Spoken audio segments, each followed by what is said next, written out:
नमस्कार, स्टॉक्स फटाफट में आप सभी का स्वागत है। आपके साथ मैं हूं वरुण दुबे और इस शो में फटाफट अंदाज में आपको बताएंगे कि मार्केट पे क्या हो, आपकी रणनीति, कौन से स्टॉक्स है जो है एक्शन में। लेकिन उसके पहले देख लेते हैं आज की बड़ी बातें। तो निफ्टी को अगर आप देखेंगे तो 24,800 के नीचे जो है वो निफ्टी आ चुका है। 160 अंकों के आसपास की गिरावट जो है वो यहाँ पे निफ्टी में देखने मिल रही है। वहीं निफ्टी बैंक देखिए 55,000 के पास आ चुका है। 400 अंकों के आसपास की गिरावट जो है वो निफ्टी बैंक में भी देखने मिल रही है। तो निफ्टी हो या निफ्टी बैंक हो, दोनों में गिरावट है। कल फिर भी हमने देखा था कि बैंक निफ्टी में थोड़ा सहारा था, हालांकि सेकेंड हाफ में वहाँ पे भी गिरावट देखने मिली थी। आज सुबह से अगर आप देखेंगे तो निफ्टी बैंक दोनों में गिरावट देखने मिल रही है। बड़ा सेक्टर ऑटो है, यहाँ पे अगर आप देखेंगे तो अच्छा खासा दबाव आपको आज देखने मिलेगा। कल आपको याद होगा बजाज ऑटो में अच्छी खासी तेजी थी, हीरो चल रहा था, लेकिन आज अगर आप देखेंगे मारुति, हीरो, ये तमाम स्टॉक जो है वहाँ पे अच्छी खासी कमजोरी देखने मिल रही है। लेकिन आज का स्टार सेक्टर है मेटल्स। यहाँ पे अगर आप देखेंगे तो हल्की तेजी है, स्टार सेक्टर में भी हल्की तेजी है, कोई ज़्यादा तेजी नहीं है। ये आपको याद रखना है क्योंकि जो खबर आई चाइना से कि उन्होंने दरों में कटौती की है, उसका इम्पैक्ट जो है वो थोड़ा बहुत इस सेक्टर पे देखने मिल रहा है। इसके अलावा कुछ हद तक रियल्टी और IT शेयर्स में खरीदारी है, कोई बहुत बड़ी खरीदारी नहीं है। माफ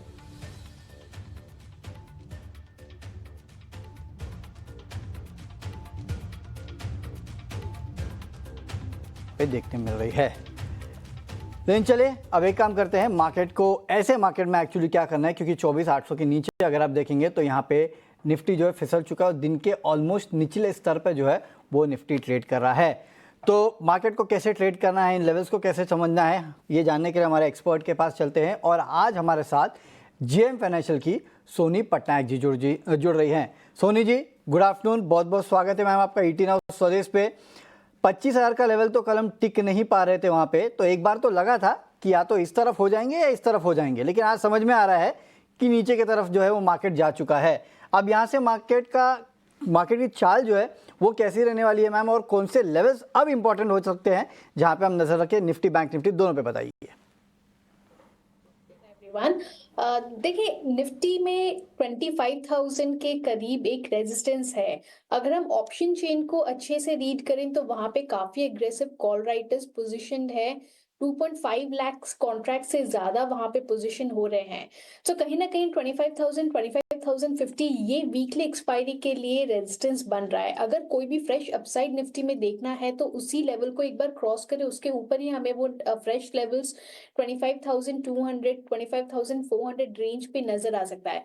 बट अभी के लिए मुझे लगता है कि थोड़ा सा कंसोलिडेशन चल सकता है तो 2-3 दिन के लिए। नीचे के साइड में 24,800 24,750 पे ही सपोर्ट है। आज का अगर हम देखेंगे ऑलमोस्ट सपोर्ट लेवल के पास आ गया है। 24,700 का पीसीआर जो अभी भी 1.2 के ऊपर सस्टेन कर रहा है, यानी कि पुट राइटर्स इस लेवल को डिफेंड कर सकते हैं। सो कहीं ना कहीं ये जो 50 पॉइंट की एक इंपॉर्टेंट सपोर्ट लेवल पे निफ्टी आके रुके, हो सकता है कि यहाँ से बाउंस बैक भी करे।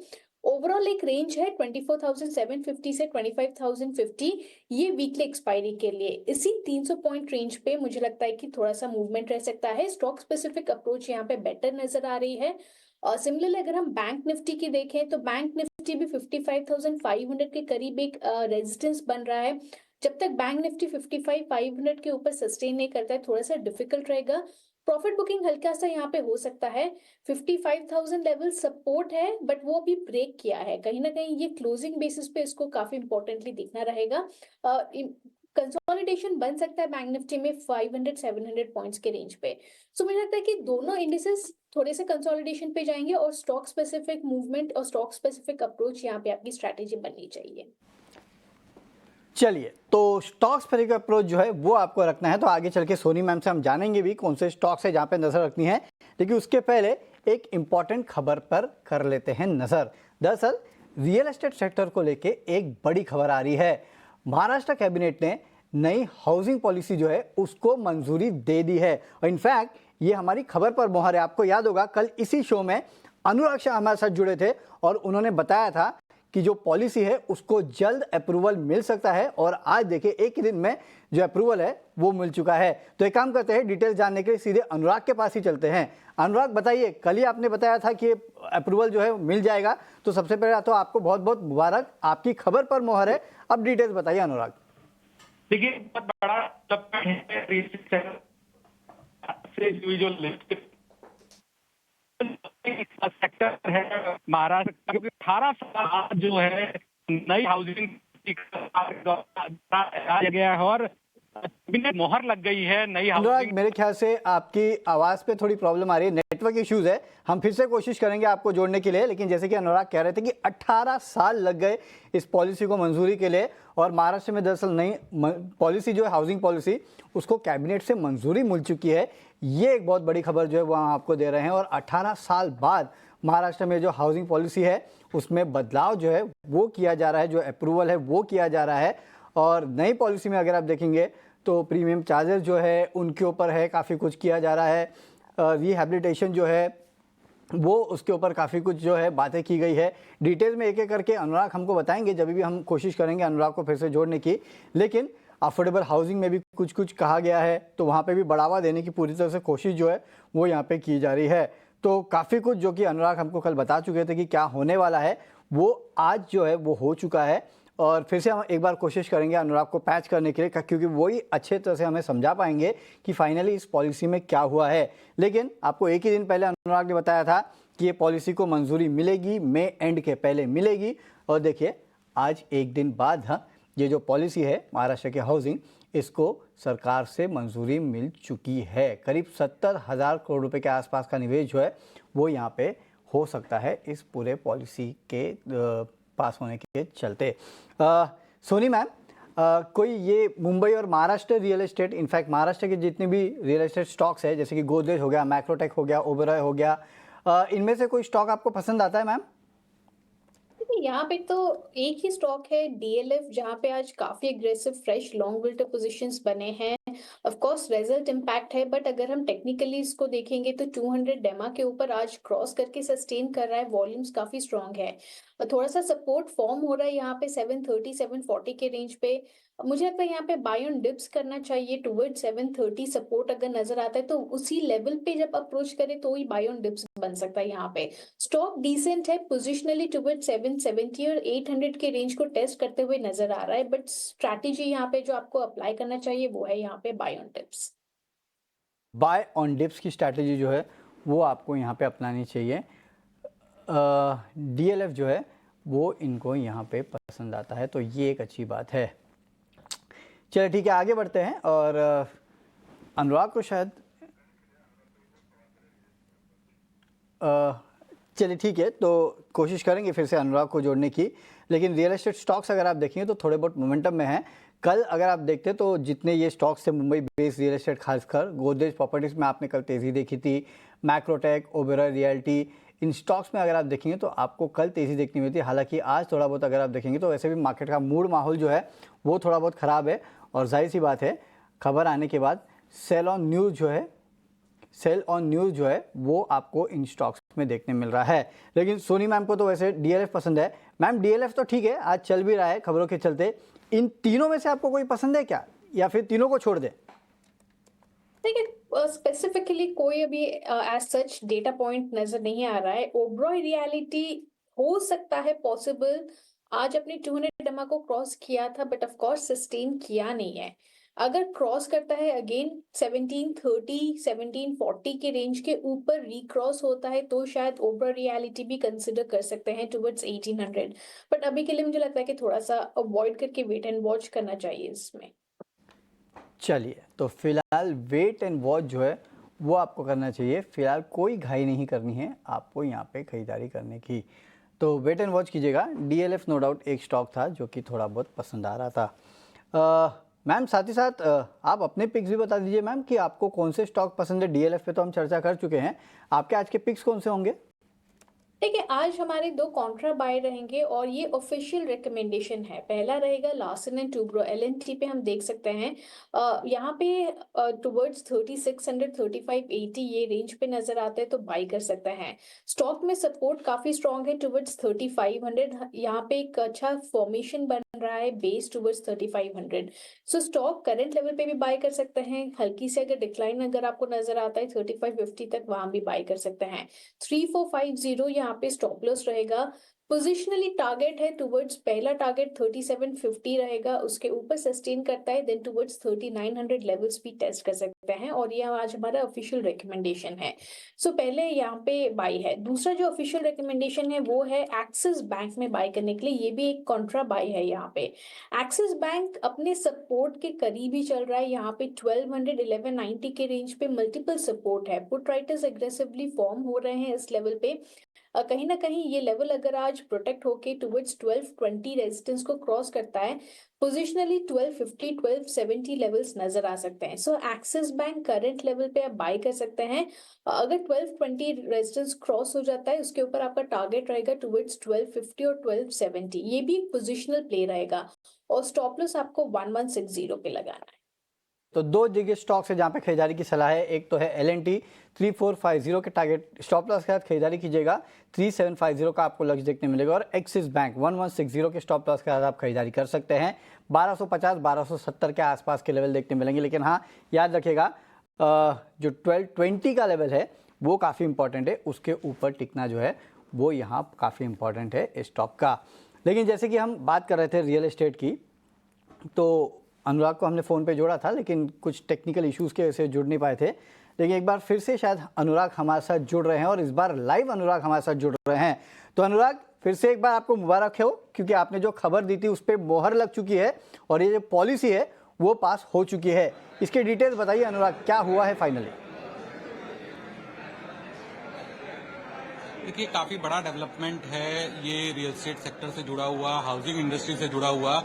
और हम जिस तरह से ईटी नाउ स्वदेश की खबर पे मोहर लगी, कल ही हमने कहा था कि इस महीने से पहले ही ये पॉलिसी पे फाइनल मोहर लग जाएगी और आज महाराष्ट्र सरकार की कैबिनेट में इस पे मोहर लग गई है। और 18 साल बाद महाराष्ट्र के अंदर नई हाउसिंग पॉलिसी आ रही है। जो आखिर बार हाउसिंग पॉलिसी आई थी वो सन 2007 में आई थी और 18 साल के बाद नई हाउसिंग पॉलिसी का महाराष्ट्र सरकार के द्वारा ऐलान किया गया है और जिसमें करीब करीब जो बताया है सरकार के द्वारा कि 70,000 करोड़ से ज्यादा का निवेश होगा और फोकस रहेगा स्लम रीडेवलपमेंट के ऊपर और किस तरह से जो इंसेंटिव्स दिए जा सके डेवलपर्स को और घर खरीदारों को, उस पे फोकस रहेगा। रेंटल हाउसिंग पर फोकस रहेगा, ग्रीन हाउसिंग पे फोकस रहेगा, पब्लिक प्राइवेट पार्टनरशिप के जरिए जो टाउनशिप डेवलप की जाए उस पे फोकस रहेगा। तो महाराष्ट्र के शहरी इलाकों पर फोकस रहेगा जहां पर हाउसिंग की कमी है, क्योंकि जिस तरह से हाउसिंग फॉर ऑल का सरकार का लक्ष्य है, केंद्र सरकार का लक्ष्य है और उसको पूरा करने के मकसद से ये नई पॉलिसी का ऐलान किया गया है। और 18 साल बाद महाराष्ट्र के अंदर नई हाउसिंग पॉलिसी आ रही है। तो जो मुंबई से जुड़े हुए लिस्टेड रियल एस्टेट कंपनियां भी है तो उनके लिए भी एक बड़ा डेवलपमेंट है और जो आम लोगों के लिए भी है, क्योंकि घर का सपना जो होता है वो हर किसी का होता है, अपने घर का सपना। तो वहां पर सरकार की कोशिश रहेगी कि किस तरह से उसको इंसेंटिवाइज किया जा सके, रेंटल हाउसिंग को बढ़ावा दिया जा सके, एमआईजी एलआईजी ग्रुप से जुड़ी हुई जो हाउसिंग प्रोजेक्ट होते हैं उसको बढ़ावा दिया जा सके, पब्लिक प्राइवेट पार्टनरशिप के जरिए नई टाउनशिप को डेवलप किया जा सके। तो ये तमाम चीजें जो है वो नई हाउसिंग पॉलिसी में होगी। और इस हाउसिंग पॉलिसी का जो ड्राफ्ट था वो अक्टूबर 2024 के अंदर आया था। फिर उसके बाद तमाम जो स्टेक होल्डर्स थे उनसे सुझाव लिए गए थे और वहां पर एक प्रीमियम को रेशनलाइजेशन का एक बड़ा मुद्दा था जो मांग की गई थी, क्योंकि मुंबई के अंदर अगर हम बात करें तो जो रियल एस्टेट है वो काफी महंगा है और जो प्रीमियम से जुड़े हुए चार्जेस होते हैं वो कुल प्रोजेक्ट के 30 से 40% तक होते हैं। तो सरकार के द्वारा प्रीमियम को भी रेशनलाइज किया जाएगा जिससे कुल प्रोजेक्ट की जो लागत है वो कम हो। अगर प्रोजेक्ट की लागत कम होती है तो घर खरीदार के लिए भी घर खरीदना एफोर्डेबल होगा। तो 18 साल बाद महाराष्ट्र के अंदर हाउसिंग पॉलिसी को कैबिनेट की मोहर लग गई है और ईटी नाउ स्वदेश की भी जो खबर थी उस पे भी आज महाराष्ट्र सरकार की कैबिनेट ने मोहर लगाई है। तो ईटी नाउ स्वदेश की जो खबर थी कि आप जो पॉलिसी है वो मई एंड के पहले ही आ जाएगी। और आप देखिए एक ही दिन बाद जो पॉलिसी है वो यहाँ पे रिलीज होते हुए नजर आई। और सबसे पहले अनुराग ने आपको खबर दी थी और अनुराग के इस खबर पर मुहर लगी है। अनुराग, बहुत बहुत शुक्रिया ये इंपॉर्टेंट खबर हम तक पहुंचाने के लिए और सबसे पहले पहुंचाने के लिए आपका बहुत बहुत शुक्रिया अनुराग। चलिए, तो ये तो था महाराष्ट्र की रियल एस्टेट पॉलिसी पे आपको विस्तार से बताया कि क्या क्या इंपॉर्टेंट पॉइंट्स है और कहाँ कहाँ आपको रखनी है नज़र। लेकिन ऐसे काफ़ी सारे और स्टॉक्स है, काफ़ी सारे और स्टोरीज है जिन पे हम बात करेंगे, लेकिन उसके पहले लेते एक छोटा सा ब्रेक।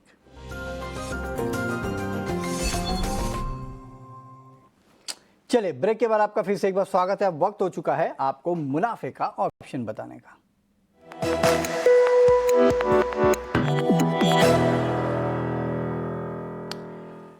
चलिए, और मुनाफे का ऑप्शन बताने के लिए हमारे साथ एंजल वन की स्नेहा सेठ जुड़ चुकी है। स्नेहा जी, गुड आफ्टरनून, बहुत बहुत स्वागत है मैम आपका ET Now स्वदेश पे। बताइए कौन सा ऑप्शन चुना है आपने आज? तो अगर आप काफी अच्छे सेगमेंट में देखें तो मैंने ONGC ये काउंटर चुना है। अगर आप देखें तो आज ही मूव आई है ऑयल मार्केटिंग कंपनीज में से, और यहाँ पर अगर आप ऑप्शंस की एक्टिविटी देखें तो मेरा मानना है कि यहाँ पे काफी अच्छी अनवाइंडिंग है दिखी है out of the money calls में। 250 के आसपास एक हर्डल था जो कि काउंटर ने अटेम्प्ट किया है सरपास करने का, और जिस तरह की डेवलपमेंट्स है मुझे लगता है कि इसमें जो अपमूव है वो एक्सटेंड हो सकता है। सो आई वुड सजेस्ट कि 250 की कॉल ऑप्शन बाय करें। 5 रुपए के आसपास इसे बाय करना है। स्टॉप लॉस 3.5 का रहेगा, टारगेट 8 के रहेंगे। As per the target and stop loss maximum risk involve है अराउंड 3000 और प्रॉफिट पोटेंशियल रहेगा अराउंड 5700। ठीक है, शुक्रिया स्नेहा जी आज हमारे साथ जुड़ने के लिए और बेहतरीन ऑप्शन स्ट्रैटेजी हम तक पहुंचाने के लिए। तो ONGC 250 रुपये का कॉल ऑप्शन आपको खरीदना है, 5 रुपये के आसपास से ट्रेड कर रहा है, 8 रुपये का रखेगा स्टॉप लॉस टारगेट और 3.5 रुपये के स्टॉप लॉस के साथ आप यहाँ पे कर सकते हैं ट्रेडिंग। लेकिन याद रखिएगा ऑप्शंस का कॉल है, इसके लिए हमारा डिस्क्लोजर ज़रूरी है। एक तो स्टॉप लॉस काफ़ी ज़रूरी रखना है, और सेबी की स्टडी कहती है कि F&O ट्रेडिंग में काफ़ी रिस्क है और 10 में से 9 लोग नुकसान करते हैं। औसतम नुकसान जो है वो 50,000 रुपये का भी होता है। चर्चा कर लेते हैं क्योंकि आज काफ़ी सारे स्टॉक्स हैं जहां पे आपको भरपूर एक्शन देखने मिल रहा है। एक तो अशोक लेलैंड है, यहाँ पे अगर आप देखेंगे तो अच्छी खासी तेज़ी आज के ट्रेडिंग सेशन में देखने मिल रही है। ऐसे गिरते मार्केट में भी, और खासकर जहाँ पे ऑटो स्टॉक्स गिरे हुए हैं वहाँ पे भी स्टॉक में तेज़ी देखने मिल रही है, क्योंकि बोर्ड की बैठक है आगे चल के कुछ दिनों में जहाँ पे ये बोनस शेयर देने पे विचार करने वाले हैं। तो इसके चलते 23 तारीख को बोर्ड बैठक है जहाँ पे विचार करेंगे, तो उसके चलते स्टॉक में तेज़ी है। मैम, वैसे तो काफ़ी ऑटो स्टॉक्स गिरावट दिखा रहे हैं, लेकिन अशोक लेलैंड में आज तेज़ी है, इसको कैसे ट्रेड किया जा सकता है? देखिए, अशोक लेलैंड आज काफी अग्रेसिवली ओपन इंटरेस्ट बिल्ड भी हो रहा है थोड़े लॉन्ग्स की तरफ, और यहाँ पे अगर हम ऑप्शन चेन देखें तो 240 पे अच्छा सपोर्ट है। सो जब तक वो 240 के सपोर्ट को होल्ड करता है स्टॉक बाउंस कर सकता है टुवर्ड्स 250 252 लेवल्स। अगेन 252 के अराउंड कॉल राइटर्स काफी एग्रेसिवली पोजीशनड है। अगर वो लेवल क्रॉस होता है तो शॉर्ट कवरिंग काफी स्ट्रॉन्ग और काफी शार्प रहेगा टुवर्ड्स 260 प्लस लेवल्स। सो अभी के लिए हम देखेंगे तो 240 सपोर्ट होल्ड कर रहा है, क्लोजिंग बेसिस पे वही सपोर्ट इंपॉर्टेंट रहेगा। तो अगर कोई लॉन्ग्स यहाँ पे ऐड करना चाहते हैं तो 240 क्लोजिंग बेसिस के स्टॉप लॉस के साथ आप यहाँ पे होल्ड कर सकते हैं। आती हुई अशोक लेलैंड पे, लेकिन एक स्टॉक है, देखते हैं बाउंस बैक करता है कि नहीं, और वो है क्वेस्ट कॉर्प का। आप देखिए कंपनी को घाटा हुआ है 95 करोड़ रुपए के आसपास का, और कंपनी के ओवरऑल मार्जिन जो है या फिर कंपनी के जो ओवरऑल रेवेन्यूज है उसमें 3% के आसपास की बढ़ोतरी हुई है, लेकिन घाटा हुआ है। तो स्टॉक में 9-9.5% के आसपास की गिरावट है, 338 के आसपास ये ट्रेड कर रहा है। मैम, इस स्टॉक में कोई बाउंस बैक की उम्मीद है या फिर इससे दूर ही रहे तो बेटर है? लेकिन मुझे लगता है यहाँ पे अवॉइड ऑफ कोर्स बेटर है अवॉइड करना, बट स्टॉक अपने 200 डेमा 323 के लेवल्स को अप्रोच कर रहा है। अगर वो होल्ड करता है तो थोड़ा सा बाउंस बैक कर सकता है, बट अगर वो लेवल ब्रेक होता है तो काफी सेलिंग प्रेशर इंटेंसिफाई हो सकता है और टुवर्ड्स 280 भी स्टॉक एक बार गिर सकता है। सो स्टॉक को फिलहाल अवॉइड कीजिए, बट अगर कोई ऑलरेडी होल्ड कर रहे हैं लॉन्ग्स तो यहाँ पे 320 स्टॉप लॉस के साथ ही आप होल्ड कीजिए। अगर वो ब्रेक करता है तो स्टॉक में एग्जिट कर जाना चाहिए, कहीं ना कहीं टुवर्ड्स 280 एक बार टेस्ट हो सकता है। चलिए ठीक है, तो ये राय आती हुई क्वेस्ट कॉर्प पे। एक और स्पेस है जहाँ पे आज काफ़ी हलचल देखने मिल रही है। कुछ सिलेक्टिव PSU कंपनियाँ देखिए, वहाँ पे आपको तेज़ी देखने मिलेगी। एक तो है कोल इंडिया, यहाँ पे आप देखिए करीब 2-2.5% के आसपास की तेज़ी है। NLC इंडिया, इस कंपनी के नतीजे भी आए, लेकिन ये भी स्टॉक अगर आप देखेंगे तो अच्छी खासी तेज़ी ये भी दिखा रहा है। BHEL 2% के आसपास के गेंस जो है इस काउंटर पे भी देखने मिल रहे हैं। इंजीनियर्स इंडिया, यहाँ पे भी अगर आप देखेंगे तो 2% के आसपास के गेंस है। तो काफ़ी सारे जो सिलेक्टिव PSU स्टॉक्स है ना, इनमें आज तेज़ी है, तो कुछ तो हो रहा है। मैम, इनमें से कोई पसंद आता है? जैसे कि आप देख लीजिएगा, BHEL हो या फिर कोल इंडिया हो, इंजीनियर्स इंडिया हो, या फिर फॉर दैट फैक्ट BEL, जिसके नतीजे और कमेंट्री भी अच्छी आई। इन स्टॉक्स में से आपका पसंदीदा स्टॉक कौन सा है और कहाँ पे हम दाव लगा सकते हैं? एक कोल इंडिया डेफिनेटली यहाँ पे बेटर है, फ्रेश लॉन्ग बिल्ट पोजीशन है, यहाँ पे वॉल्यूम काफी स्ट्रांग है, अपनी 200 डेमा के ऊपर आज सस्टेन कर रहा है। और यहाँ पे इंपॉर्टेंट है कि वो 404 405 सपोर्ट के ऊपर आज होल्ड कर रहा है काफी स्ट्रांगली। सो सपोर्ट स्टॉप लॉस आपका 404 पे रहेगा, 425 टारगेट के लिए स्टॉक होल्ड कर सकते हैं। ओके, चलिए, तो कोल इंडिया यहाँ पे आप लक्ष्य आपने सुन लिया, स्टॉप लॉस आपने सुन लिया, होल्ड कर सकते हैं इस काउंटर को। अच्छी खासी तीसरी जो है वो इस काउंटर में देखने मिल रही है और 500 तक के लक्ष्य के लिए आप इस काउंटर को यहाँ पे होल्ड कर सकते हैं। लेकिन कुछ स्टॉक्स है जहाँ पे आज गिरावट है, और खासकर आप देखिए इटर्नल यानी कि जोमेटो जैसे स्टॉक में आज गिरावट देखने मिल रही है, और काफ़ी सारे और दूसरे कंजम्पशन स्टॉक्स है जहाँ पे आज आपको गिरावट भी देखने मिल रही है। तो काफ़ी मिक्स ट्रेडिंग सेशन जो है वो आज का है। लेकिन चलिए, वक्त हो चुका है, तो अब मुझे इस शो को रैप करना पड़ेगा, और सबसे पहले तो मैम से यहाँ पे विदा ले लेते हैं। सोनी मैम, सॉरी मैम, सबसे पहले कोई डिस्क्लोजर मैम? देखिए, जैसे कि जो भी स्टॉक्स हम आज डिस्कस किए हैं और जो भी रेकमेंड किए हैं, वो ऑलरेडी डिस्क्लोजर हमने शेयर किया है कि वो आज हमारा ऑफिशियल रिकमेंडेशन है। व्यू सेम है, क्लाइंट्स में पार्टिसिपेशन हो सकता है, पर्सनल होल्डिंग कहीं पे कुछ भी नहीं है। और जो भी रेस्ट ऑफ द स्टॉक्स जो भी हमने डिस्कस किया है, हो सकता है कि क्लाइंट पार्टिसिपेशन वहीं पे कहीं ना कहीं हो सकता है, और पर्सनल होल्डिंग कुछ भी नहीं है। सो डिस्क्लोजर यही है। चलिए ठीक है, बहुत बहुत शुक्रिया सोनी जी आज हमारे साथ जुड़ने के लिए और इस शो में अपनी राय देने के लिए। लेकिन चलिए, इस शो को तो रैप अप करने